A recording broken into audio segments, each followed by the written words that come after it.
Hello, my name is Indy and I am a podcaster and a provisional psychologist from here in Australia.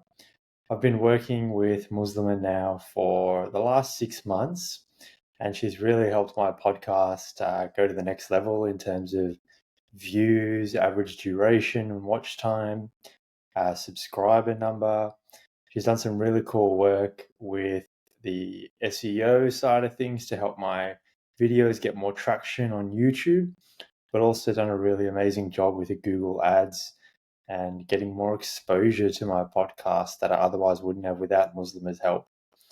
I found Muslima to be really punctual with her responding, to be really reliable, and someone who seems to genuinely care about her work and about my podcast and the success of it, which matters a lot to me when I'm working with someone and working with someone, from a remote and online capacity.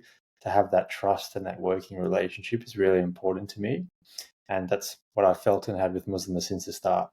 So if you're someone out there looking to grow your own YouTube channel or podcast through Google Ads or SEO optimization, I could certainly recommend Muslima from personal experience and would highly advocate for you using her services.